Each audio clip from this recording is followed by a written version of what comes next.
Guys, आज मैं आपको एफएलएन मिशन के बारे में विस्तृत जानकारी देने के लिए आया हूँ। एफएलएन मिशन क्या है? एफएलएन मिशन का इंग्लिश फुल फॉर्म क्या होता है? एफएलएन मिशन का हिंदी फुल फॉर्म क्या होता है? एफएलएन मिशन क्यों महत्वपूर्ण है? एफएलएन मिशन का उद्देश्य क्या है? यानी कि चारों तरफ की जानकारी, एफएलएन मिशन से रिलेटेड जितनी भी जानकारी है, करीब करीब मैं आपके लिए लेकर आया हूँ। उन स्टूडेंट्स के लिए बहुत इंपॉर्टेंट है जो टीचर्स बनने के लिए एस्टेट और सीटेट की तैयारी कर रहे हैं, क्योंकि एस्टेट और सीटेट में इससे रिलेटेड क्वेश्चन पूछा जाता है और इस बार भी सीटेट में इससे क्वेश्चन पूछा गया है और आगे भी पूछा जाएगा। इसलिए उन स्टूडेंट्स को मैं ज़रूर कहूँगा जो टीचर्स बनने की तैयारी कर रहे हैं, एस्टेट सीटेट की तैयारी कर रहे हैं, वो इसे अच्छे से देखें, मेरा पूरा वीडियो देखें। पूरी जानकारी के लिए हमारा वीडियो अंत तक देखें। आइए देखते हैं कि एफएलएन मिशन है क्या। निपुण भारत मिशन एफएलएन मिशन। सबसे पहले जो मैं आपको बताने जा रहा हूं उसको गौर से देखिए। राष्ट्रीय शिक्षा नीति कब आई? राष्ट्रीय शिक्षा नीति कब आई? सबसे पहले आप इस पर ध्यान दीजिए कि पहली राष्ट्रीय शिक्षा नीति आई 1968 में। पहली राष्ट्रीय शिक्षा नीति कब आई? 1968 में। दौलत सिंह कोठारी की समीक्षा के आधार पर। नाम याद रखिएगा, Daulat Singh Kothari, sorry slip of the tongue हो गया था, तो आप इसका नाम ठीक से सुन ले। दौलत सिंह कोठारी की समीक्षा के आधार पर पहली शिक्षा नीति 1968 में आई। ठीक है।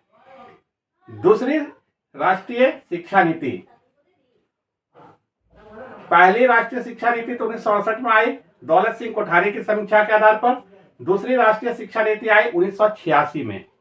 दूसरी राष्ट्रीय शिक्षा नीति आई 1986 में, 1986 में, और 92 में इसमें कुछ संशोधन किया गया।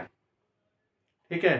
हालांकि इसका नाम कहीं पर नहीं आता है, लेकिन 1992 में 1992 में इसमें कुछ संशोधन किया गया। खैर, आप 1986 यानी 1986 ही याद रखिएगा कि दूसरी राष्ट्रीय शिक्षा नीति 1986 में आई कृष्णा स्वामी कस्तूरी रंगन की अध्यक्षता में। कृष्णा स्वामी कस्तूरी रंगन की अध्यक्षता में, नाम याद रखिएगा, कृष्णा स्वामी कस्तूरी रंगन की अध्यक्षता में दूसरी राष्ट्रीय शिक्षा नीति आई 1986 में। क्लियर? नई शिक्षा नीति जो है, नंबर थर्ड, नई शिक्षा नीति एनईपी, ठीक, न्यू एजुकेशन पॉलिसी, एनईपी कहा जाता है इसे। नई शिक्षा नीति आई 2020 में, 2020 में। ठीक है। अब देखिए, इसी के अंतर्गत डेट याद रखिएगा, 5 जुलाई 2020 में, इसी के अंतर्गत 5 जुलाई 2020 में निपुण भारत मिशन आया। ठीक, इसी के अंतर्गत 5 जुलाई 2020 में निपुण भारत मिशन आया और इसी का एक पार्ट है एफएलएन मिशन, और इसी का एक पार्ट है एफएलएन मिशन। आप समझ गए होंगे। नेक्स्ट, एफएलएन मिशन क्या है? What is FLN mission? FLN Bharat सरकार की नई शिक्षा नीति के निपुण भारत मिशन के अंतर्गत शुरू किया गया एक कार्यक्रम है। याद रहेगा, फिर से सुनिए। एफएलएन मिशन क्या है? एफएलएन भारत सरकार की नई शिक्षा नीति के निपुण भारत मिशन के अंतर्गत शुरू किया गया एक कार्यक्रम है। आप इसका स्क्रीनशॉट ले लें और इसे जूम कर देखें। हो सकता है किसी टेक्निकल प्रॉब्लम के कारण कुछ छोटा दिखाई देता हो, तो आप उसे जूम करके देखें, लेकिन सही देखें, सही पढ़ें गाइस। ओके।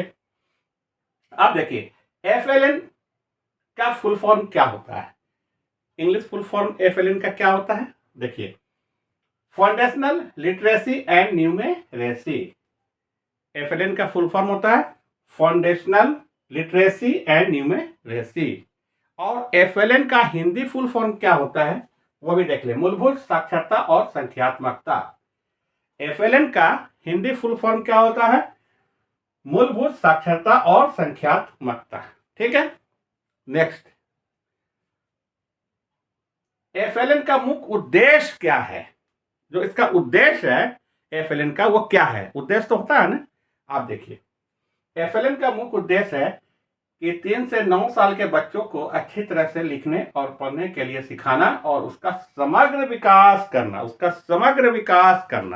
समझ गए ना क्या उद्देश्य है। एफएलएन का मुख्य उद्देश्य है 3 से 9 साल के बच्चों को अच्छी तरह से पढ़ाना और लिखाना और उसका समग्र विकास करना, यानी कि 3 से 9 साल के बच्चे को अच्छे तरह से पढ़ने और लिखने के लिए सिखाना और उसका समग्र विकास करना, यही इसका मूल उद्देश्य है।